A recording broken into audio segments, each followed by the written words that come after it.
Uncle uncle உங்களுக்கு மனசாட்சின்னு ஒன்று இருந்துச்சுன்னா நாங்கள் கேட்குற கேள்விகளுக்கு மட்டும் கொஞ்சம் பதில் சொல்லுங்க அங்கிள். நீங்கள் நடத்துகிற இந்த ஆட்சியில் நேர்மை இருக்கா, நியாயம் இருக்கா, ஊழல் இல்லாமல் இருக்கா, சட்டம் ஒழுங்கு சரியா இருக்கா, பெண்களுக்கு பாதுகாப்பு இருக்கா, பொதுமக்களுக்கு பாதுகாப்பு இருக்கா, இயற்கை வளங்களுக்கு பாதுகாப்பு இருக்கா? சொல்லுங்க மை டியர் அங்கிள், சொல்லுங்க. வணக்கம் பூமர் அங்கிள் விஜய். என்னடா பூமர் அங்கிள் அப்படின்னு சொல்றேன்னு பாக்குறீங்களா?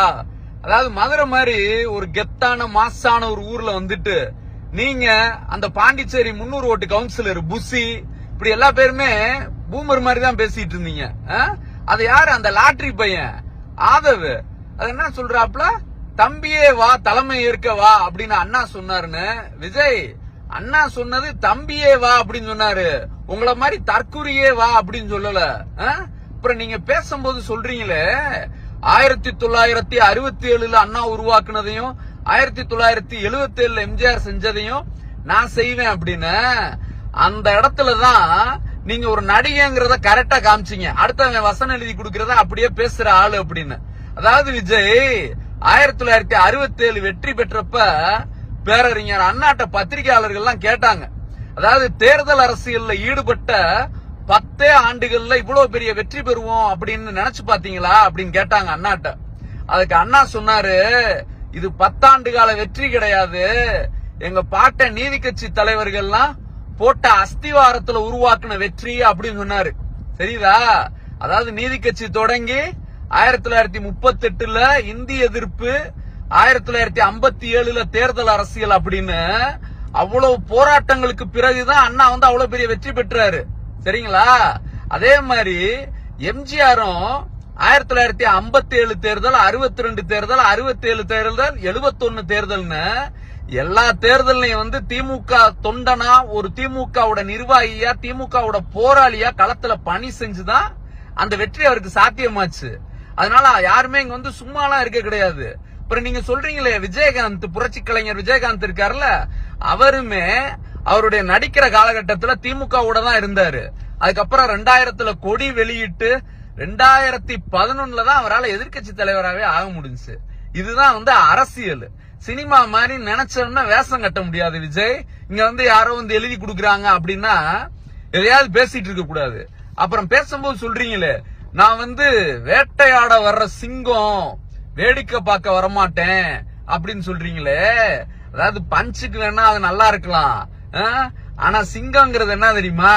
நீங்க சொல்றீங்களா சிங்கம் வந்து பலமான மிருகங்கள் எல்லாம் வேட்டையாடும் அப்படின்னு சொல்லி. சிங்கம் எதை வேட்டையாடும்? பலமான மிருகத்தையா வேட்டையாடும்? மானு, ஜீப்ரா, அப்புறம் சமயத்துல முயலு, இன்னும் பார்த்தேன்னா இன்னொரு மிருகம் வேட்டையாடின செத்த இதெல்லாம் வந்து சாப்பிடுற இடம் தான் சிங்கம். அந்த மாதிரிதான் இருக்கும். சரியா? அதே மாதிரி தமிழரோட பழந்தமிழர் வீர மரபுல சிங்கத்துக்கு எல்லாம் இடமே கிடையாது. தமிழனோட மரபுல வந்து புலி, யானை, ஜல்லிக்கட்டு கால அப்படிதான் வந்து தமிழர் மரபுல வரும். சிங்கம் மாதிரியான சோம்பேறிகளுக்கு எல்லாம் தமிழக மரபுல இடமே கிடையாது. அதே மாதிரிதான் விஜய்ங்கிற சோம்பேறிக்கு தமிழ்நாட்டு அரசியல்ல இடம் கிடையாது. பனையூர் பண்ணையார் அவர்களே, நீங்க ஒரு பெரிய சோம்பேறி, அத முதல்ல நினைச்சுக்குங்க. அப்புறம் சொல்றீங்க 30 வருஷத்துக்கு மேல நான் நடிச்சுட்டு இந்த இடத்துக்கு வந்திருக்கேன் அப்படிங்கிறீங்க. விஜய், அதாவது நடிச்ச உங்களுக்கே இங்க வர்றப்ப இவ்வளவு பேச்சு இருக்கு.